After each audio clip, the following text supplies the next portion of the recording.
CBS 12 News this morning. There is hope as first responders race to rescue those at the condo collapse in Surfside. We're on search and rescue.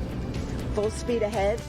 The condo collapse rescue mission moves into day 3. The search is on for more than 100 people. Plus, a $5 million lawsuit was filed against the condominium association just hours after the collapse. We're now learning.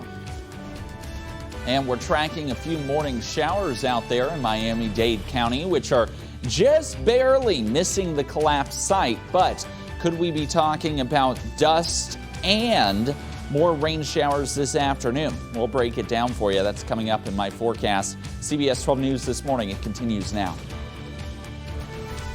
You're watching CBS 12 News this morning.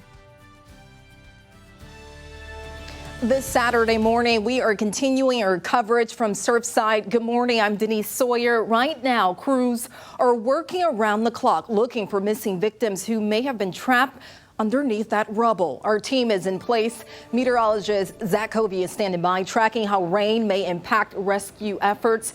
But we start with my co-anchor, Terry Hornstein, who's live right now in the field, just a few distance away from that collapse. Terry, tell me what you're looking at. I see the sun has come up.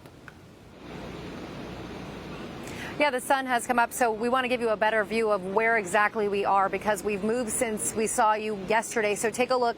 You can see the building behind us. Now, this is the opposite side of where the collapse happened. This is the Champlain Towers. On the other side, Champlain South, is the tower that collapsed. And at this hour, what we know right now at 6:30 in the morning is 4 people have died. That's the latest update we've gotten from law enforcement as of this morning. 4 people have died. 3 of them were pulled. They had died in the rubble. They were pulled out of that rubble. Now, the 4th person, 54-year-old Stacy Fang, she is the first person to be identified.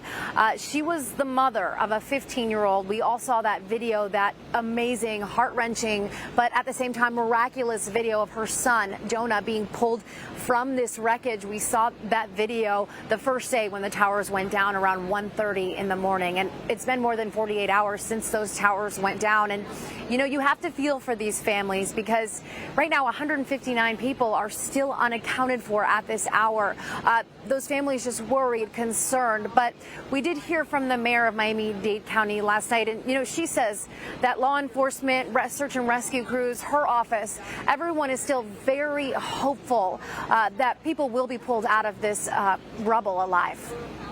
We have hope because that's what our search and rescue team tells us, that they have hope. They see opportunities. They see fissures that they could go in.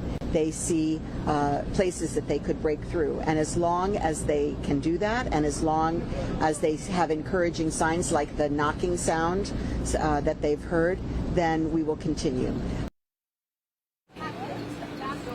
So just want to reference that knocking sound that the mayor was talking about there. So, you know, fire crews have heard some tapping, some knocking noises. They also have sonar equipment out here as well as dogs just trying to pick up any scents. And they say those dogs have picked up a scent. And when they hear that knocking, when they see those dogs pick up those scents, those are the areas they're concentrating on. But unfortunately, so far, they haven't found anyone else alive. But again, as you heard the mayor said, a lot of hope, a lot of, you know, prayers out here, hoping that there are still people pulled out from these buildings alive. And we do want to show you a memorial that has been set up here.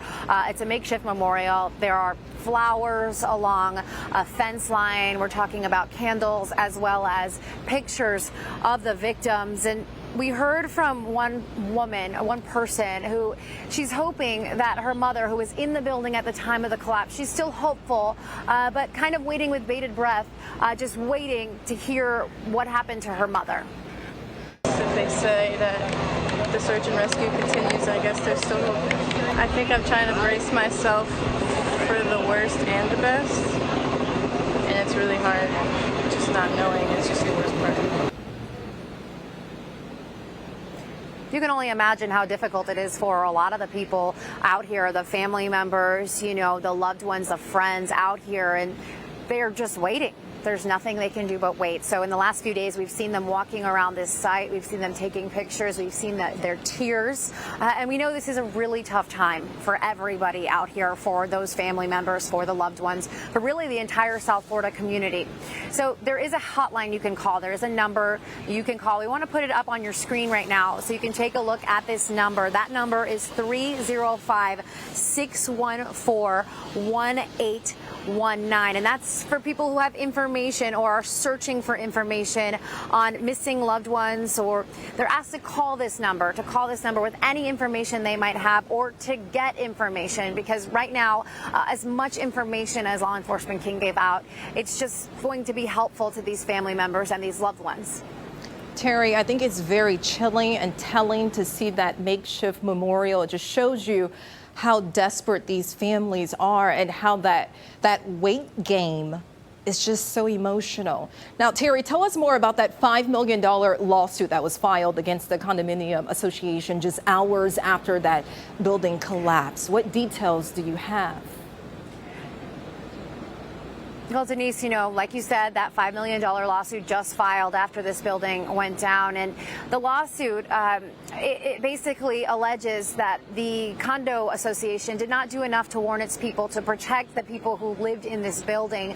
And of course, this was just filed recently. So we're going to be learning much more about the lawsuit. And we haven't heard back from the condo association just yet, but as soon as we do, we'll let you know as well. But just, right now, the focus on the search and rescue out here to make sure that they do as much as they can, that search and rescue crews do as much as they can to find the people who are still missing, those 159. But as far as that lawsuit is concerned, I'm sure we're going to be hearing a lot more about it, a lot more on this building going to come out within the next few weeks, the next few months even. Terry, now I know that the rescue is a top priority, but our newsroom is learning more about the background of that condominium building. Many residents said that they've seen red flags. What can you tell us? Yeah, that's right, Denise. So we know this building was built in 1981. It's 40 years old, right? So it's going through a recertification process at this time. It was going through that process, and there are contractors in and out of the building during this process. And recently, there'd also been some work being done on the roof of the building at the time. So we also found out just yesterday, we found out that Florida International University, FIU, a very popular, well-known school down here in the Miami-Dade County area, they did a study on this building, and they found the building's been sinking for years. 2 millimeters a year, this building is sinking. And so CBS 12 did reach out to some architects, and what we heard from those architects really is, if the building was sinking at a disproportionate rate, if one side was sinking faster than the other, it could really have contributed to what happened here, and especially with a lot of the pressure coming down with those contractors, those workers up on the roof. So a lot of speculation at this time, but of course, throughout the coming weeks, we know there will be an extensive investigation, but the big focus right now is still on, getting those search and rescue teams out there, making sure they're able to do their jobs in the hopes of still finding some of the missing. I want you to listen to this couple here.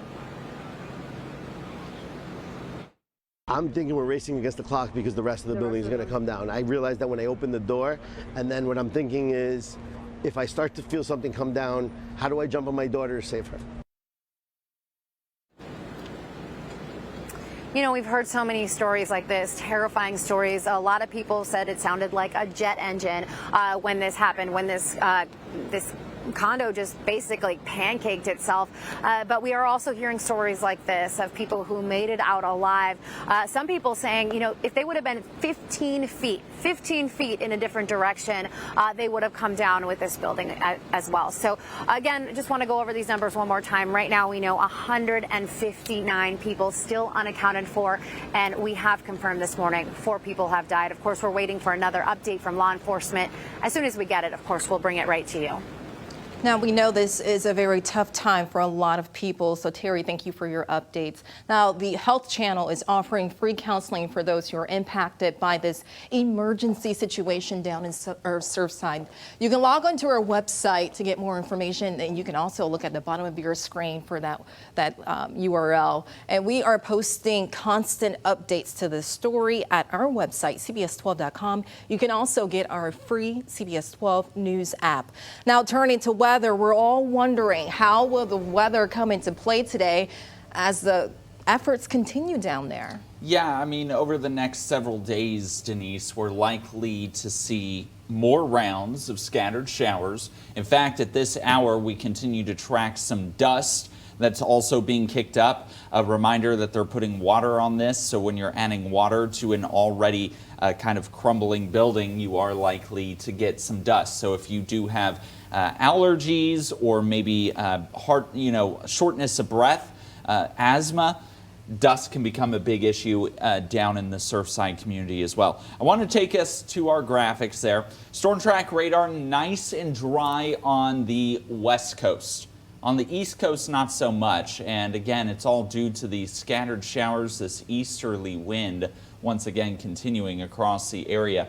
We are still likely to see these scattered showers continue along the Treasure Coast for the next several hours. In fact, we've got one shower right now just north of Hobe Sound about to move into the Stuart area. So Jensen Beach, Stuart, Port Salerno, likely to see some light to moderate rain at the next half an hour. Palm City, you guys may even get in on some of that action.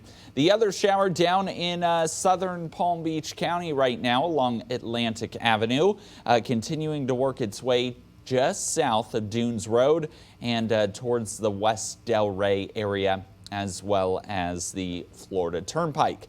Temperatures today, 80s, but it's going to feel a bit hotter. Along the Treasure Coast, you could feel like 87 to 90. And for Palm Beach County, temperatures could feel 90 to 93. Again, this is all due, Denise, due to the temperatures and the humidity values that we will continue to see not only today, but over the next several days. All right, a hot one today, or at least it'll feel like it. Up next, the measure that the city of West Palm Beach is taking to prevent another drinking water crisis, who the city is bringing aboard, and how much it's costing them. Plus, the clock is ticking for a new Lake Okeechobee discharge schedule as toxic water is being reported in our area.